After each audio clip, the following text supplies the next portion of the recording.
What's up, Control Pro? This is Eric Stromquist. Welcome to Control Talk Now, where we talk about all things HVAC and smart building controls, including sales and marketing. This is episode 418. Listen, I'm really glad you're here. I was out at Realcomm Ibicon last week. Great show. Shot a lot of videos out there. Met a lot of really cool people. I'll be posting those videos coming up in the next couple of weeks. I'm sort of rounded out my coverage of Haystack Connect, so you can find virtually all those videos and interviews on Control Talk Now as we speak. So one of the biggest problems we face as an industry is, man, how do we get more and more qualified people into our industry? And my guest this week has got just an elegant solution. Not only is he and his team bringing fresh new talent into the controls industry, he's also, man, doing a lot of really great stuff for society. So you're going to want to stick around for that. Hey, but before we get to that, let's have a word from our sponsor this week, ABB. So ABB is such a cool company, man. They have so many different products and different product offerings. And most of us know them for variable frequency drives. At least I did. They do a lot of metering, a lot of cool stuff. And obviously the building AI is a really cool product as well. I had a chance to meet Julie Patrone and some of her team at Realcomm Ibicon. Good folks. Be sure to check it out. All right, so there you go, man. We're getting ready to hit third quarter. I don't know what you're thinking marketing budget-wise, but if you've got a new product launch, or maybe you just want to give your brand a little bit of a boost, Control Trends has all kinds of great marketing opportunities now. Whether or not it's sponsoring a commercial, sponsoring one of our newsletters, we're running some banner ads. We've got all kinds of packages that sort of fit any budget. If you've got the products, I got the platform. I'll leave a link in the show notes. Let's talk. Man, we've been hearing all about how our industry is, the old guys like me are leaving the industry. We don't have enough young people coming in. But my two guests this week, man, they are solving not only that problem, bringing and attracting new people into the building automation controls business, but man, really doing something great for society.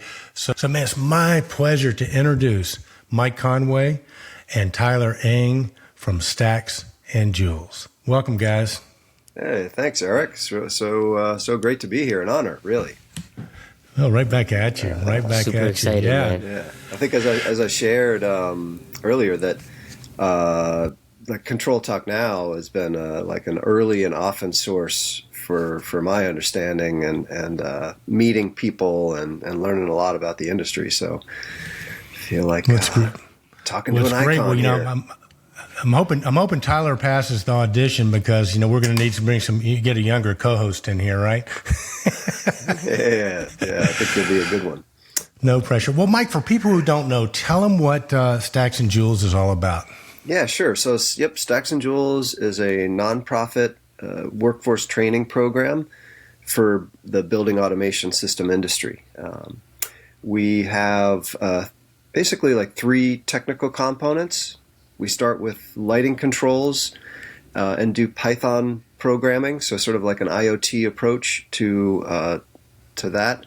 And that does result. We have an introduction to lighting control certificate that students earn with that.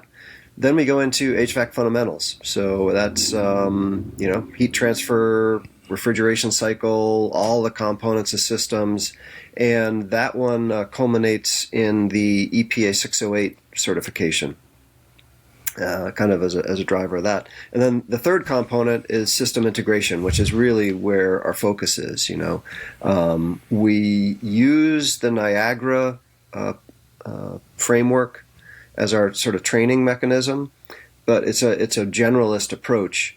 So it's about, the connecting to and the interconnection, or I don't know what the word that is, but of the systems. So that's the three technical. Now, the fourth, which is really, really key, is our professional skills, which is interwoven throughout and comes from like really robust interaction with industry professionals. Well, that's awesome. So it sounds like you're not only going to come out of the chute trained, ready to go, a great background. So a building automation controls company could bring them in. They're ready to go. They can, add on to what you've already taught them, but it sounds like they're going to be ready, from a professional standpoint too, and the values that you need to be really successful in business. Yeah. I would say to that, we're really kind of like a pre-apprentice program. So it's because our focus, and now this is where we're a nonprofit, and we looked at different models coming in, myself and my co-founder John, and decided on a nonprofit because of the mission aspect of it. And our mission specifically is to bring in absolutely new talent, right? Really overlooked talent. We say overlooked and underappreciated talent from overlooked and underappreciated communities, right? So going places where technology companies are just like wouldn't even consider looking there, and then supporting up from there. So almost starting from scratch, and then supporting up into this incredible opportunity in this incredible industry.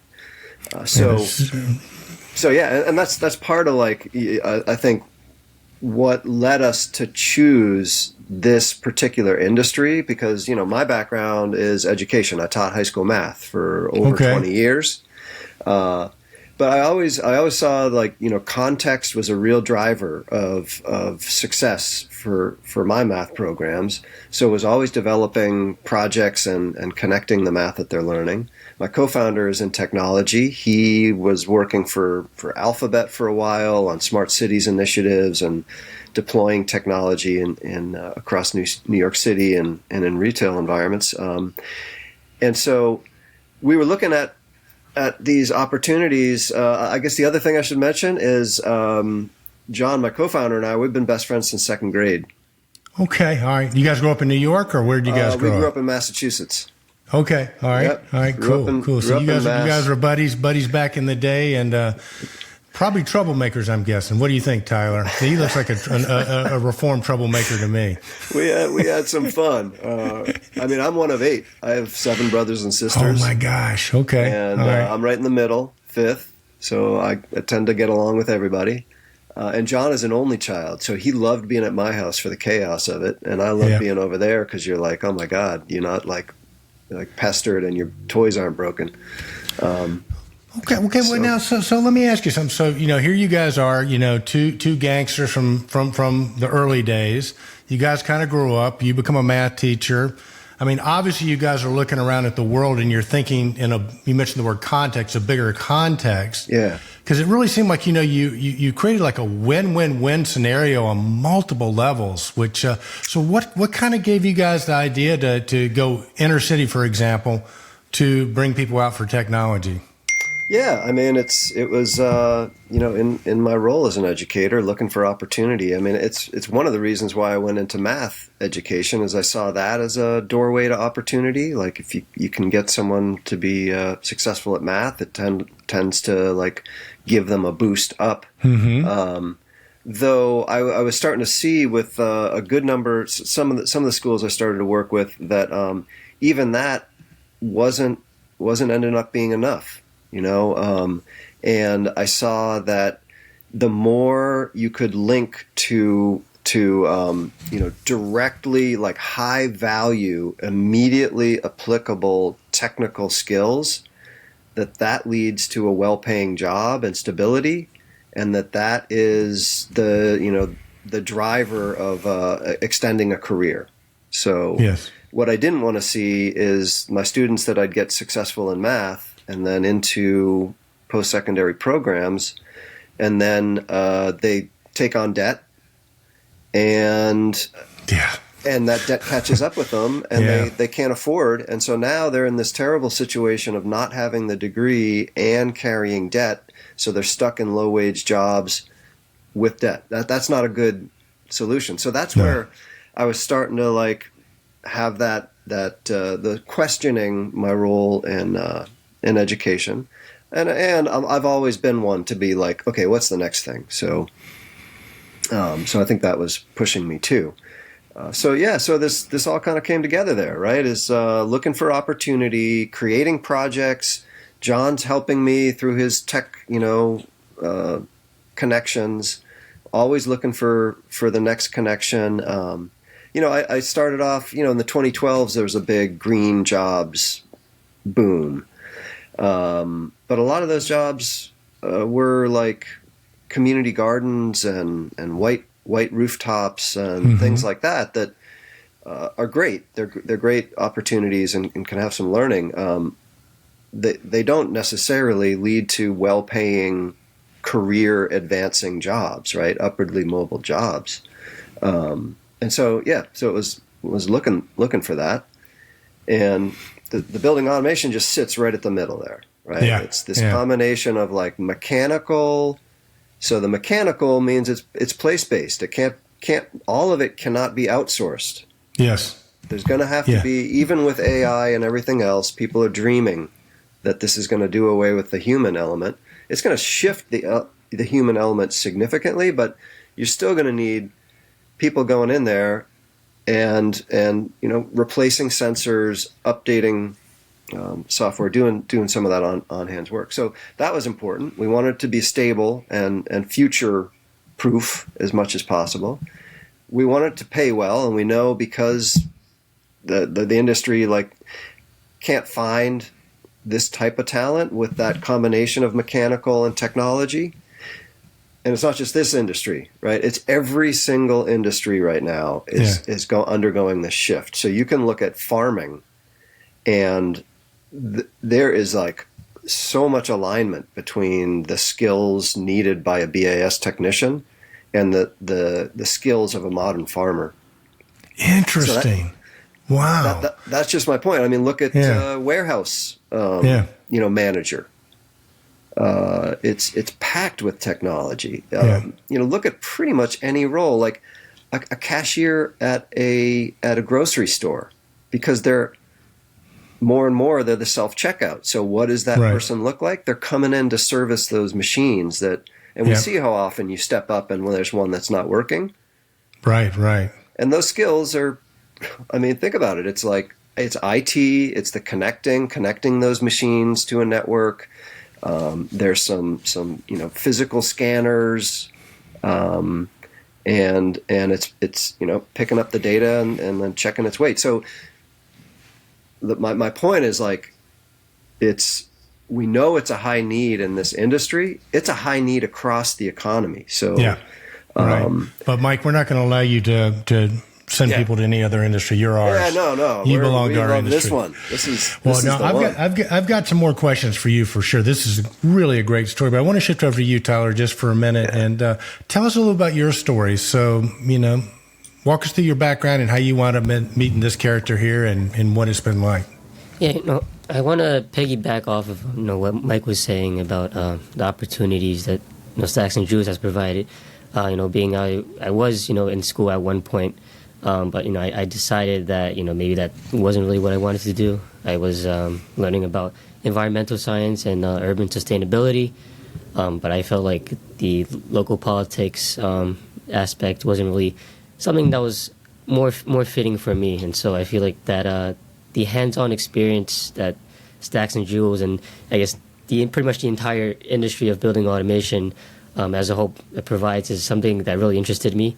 That I was really interested in, and really stood out to me. I feel like is a good balance between software technology as well as hands-on and the human skills that a lot of AI may not be able to replace, as we were talking about. But I was in school at one point. I had a choice to go back to school or pursue a career in the building automation. I decided to pursue that career and take this path. All thanks to Stacks and Joules, the opportunities that Stacks and Joules has provided me. I can't state anymore how grateful I am to the program and everything Mike has given me. It's truly life-changing experience in being able to have this exposure and going into this pretty much uncharted field for me. Well, nice. And now you've been out and working for an integrator now for what, did you say a couple of years now? Yeah, so I graduated from the Stacks and Joules program about 2 years ago. And, there was a little bit of time in between. I was applying to different employers. But eventually, I think it was last year as of March, April, with tech systems or total energy control systems decided to pick me up, and they offered me the wonderful opportunity to work for a wonderful service department.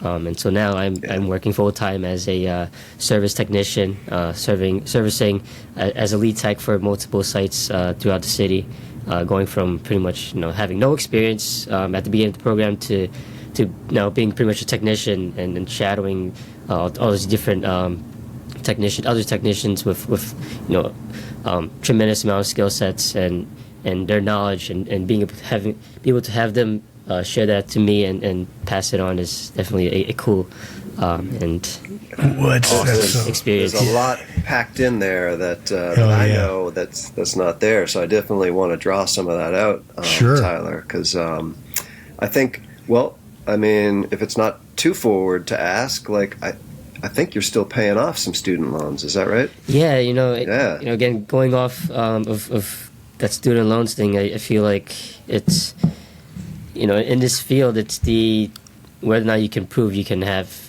the ability to want to learn, the desire to learn, and want to show your worth in terms of having the desire to learn. That's I feel like that was a more valuable thing to me, rather than going to school and learning, reading books and studying and passing tests. Going to a field where it may have been even more difficult to find a job in. But I feel like the opportunity of the building automation industry was more worth it to me, rather than the taking loans and going to school and pursuing something that I may not have been sure would have been turned out great. So, and then in the experience, like for Stacks and Joules, we actually don't have any. We don't do any like. There's no prerequisites. We don't do testing when they come in, right? We have a very open policy. We do an interview where we're just checking for interest and commitment. Can you commit to the full length, which is 12 weeks, 180 hours, 4 hours a day, 4 days a week? Tyler did an evening one, so many were coming out of work and then into that program. So it's intensive. So that's we and that goes to our nonprofit mission again, right? It's like we want to kind of root out that unexpected talent, overlooked talent, and definitely Tyler matched that. I mean, a whiz with computers. I believe you're a gamer. I am. That's correct. Yeah. Nice, I remember those conversations between you and Kay. You sat with Kay, right? And talking about games, and so able to use a laptop. I don't know. Have you built your own computers? Yeah, or you've upgraded? funny thing, I recently built my own computer, and as you're talking about, there's definitely is a lot of parallels between the technology and video games, and it's one reason why I am really interested in technology as a whole, and ultimately smart buildings. Yeah. So when you for us, we are training ourselves to see a different set of indicators for possible success. And so when we see someone who's interested in gaming and just a real that has I don't know what term there what term would you use there, Tyler? A gamer? A gamer, yeah. Yeah, all right. It's a technical term. Us old heads need some help. But yeah, Nice. So that now we see that's an indicator. We have a lot of examples of that then really dig into the coding. That's why we start off with Python, is it's an engagement tool, right? We're not grinding terms and memorizing all of that at the beginning. We do get to that. I mean, because they have to pass that EPA 608, and that is not it's a rigorous assessment. Takes a grind, but we start off with Python stuff. I think another point is after the program, and you kind of glossed over that a little bit, Tyler, because that wasn't an easy period for you, was it? Yeah, I send my resume out to numerous employers trying to get recruited, but eventually Tech Systems came through and gave me the opportunity. But it was definitely a few months of failure after failure. But persistence is it's key in this field, especially if you want to succeed. So yeah, and that's an element of what we do too. Is like we were super involved throughout that, like working on the resume, updating it, doing interview prep, finding the opportunities, and it was a learning. I mean, Tyler was from our first adult cohort. So, and I was surprised because I saw like this guy's a whiz. Like I knew that as soon as we could just get his foot in the door, that they're going to see his value and they're going to. And it's proven out. I mean, you can see where he is now. But we it didn't show on his resume, right? He had started college and then stopped. He didn't have an extensive work history. Right? I got to interrupt real quick, Mike and Tyler, and just tell you something. Because, I interview a lot of people. And I had a company for a long time, and somebody else is running it for me now. But, Tyler, what impressed me was when somebody came in, because if you can't get educated vis-a-vis YouTube right now, or, there's so many, avenues to do that. So I was much more impressed with somebody who maybe couldn't afford to go to school or didn't go to school, but had taught themselves, right?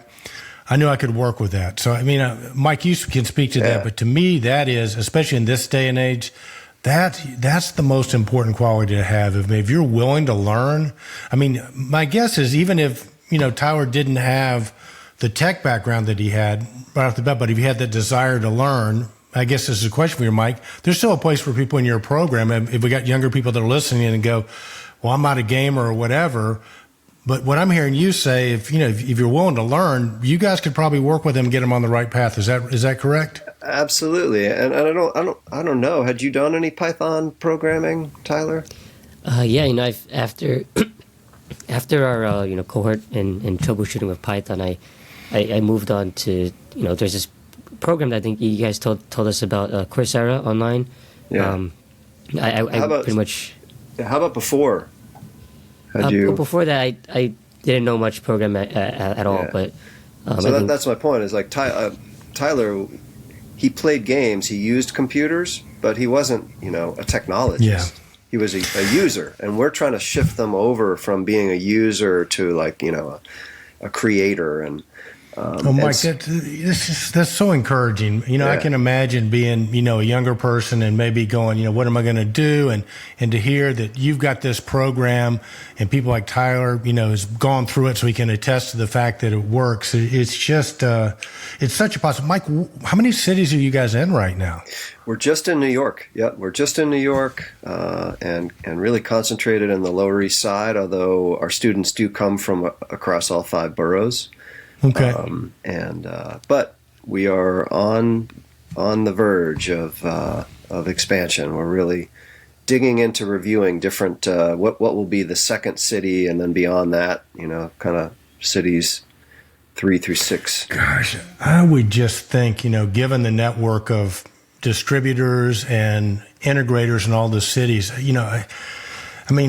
I'm almost just, I'm thinking that, I probably know, integrators here, and we'd probably want to get involved in Atlanta, for instance. Okay, how could we facilitate this? Because it seems like the sooner that happens, the sooner, our labor shortage in our industry sort of gets taken care of. And it's also, doing a good thing, right, for society. Yeah.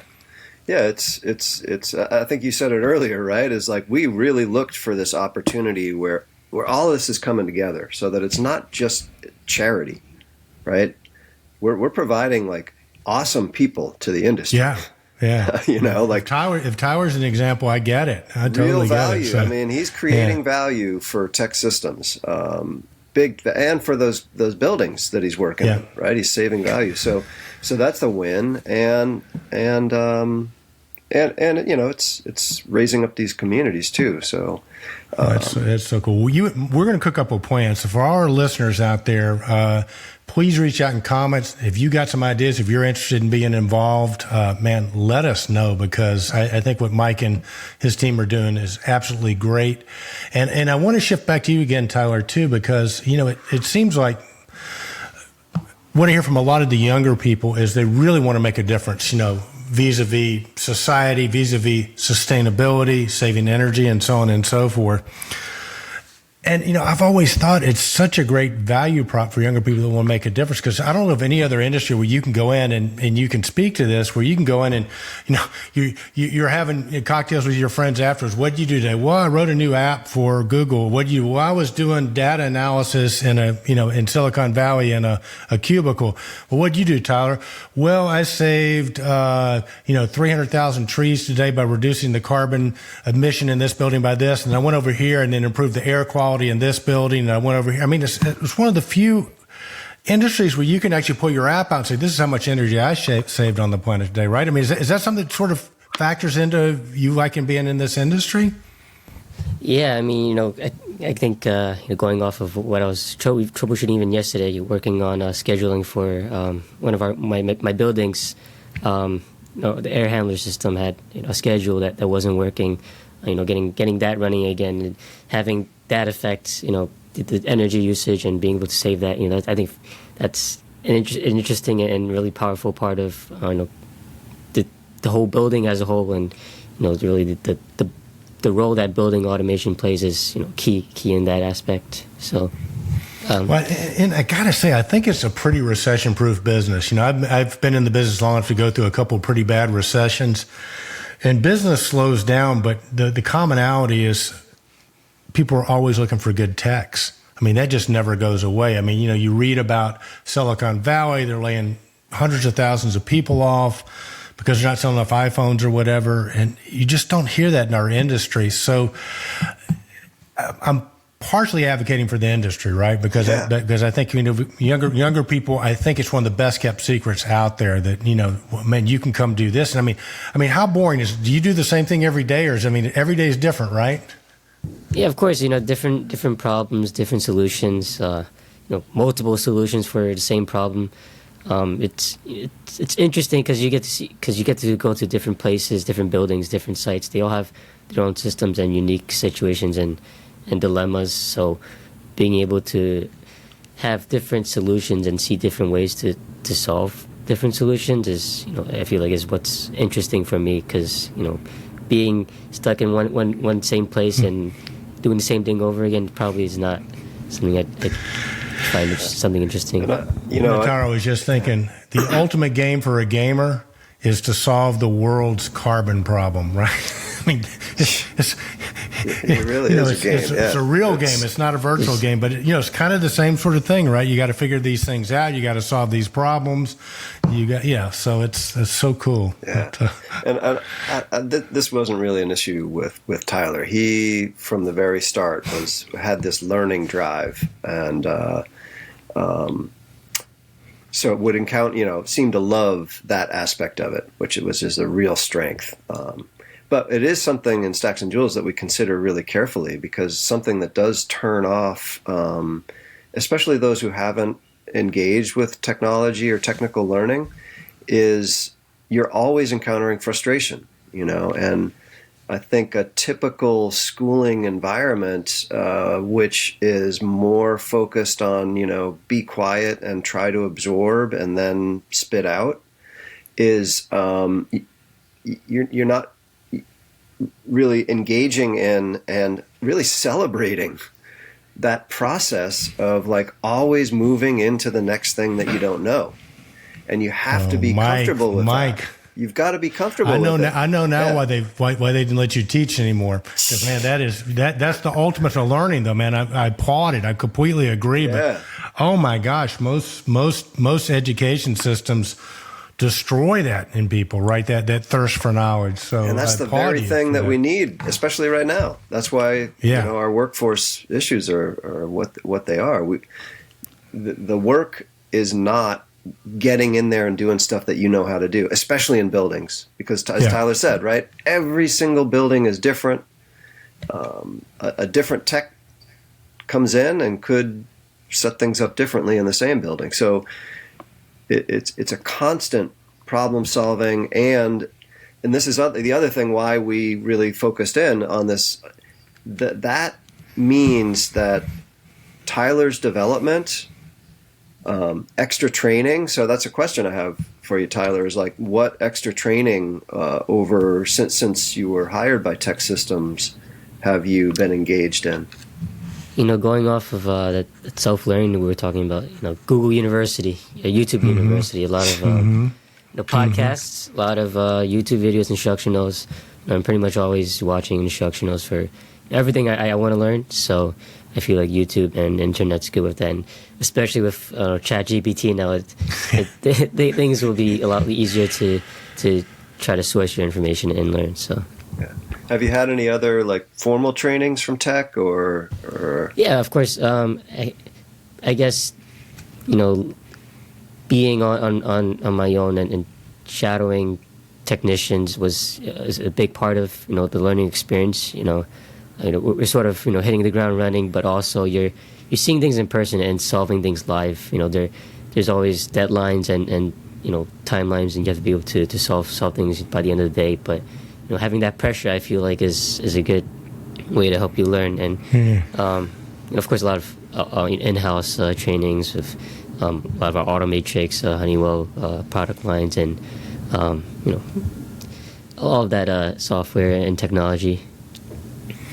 Well, it's very cool. But a game without pressure isn't a game, right, Tyler?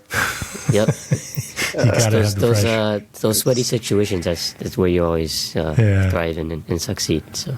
Yeah. Well, man, I'm so glad we got you in the industry, Tyler. I really am. And Mike, man, congrats, man, on everything you're doing. Eric. Yeah. Well, guys, listen, for our community out there, Mike, I, for one, have supported these guys. We'll continue to support these guys. Yes. I mean, you're nonprofit, so let's get our wallets out. Let's support this program. Mike, how do people support what's going on, what you guys got going on up there?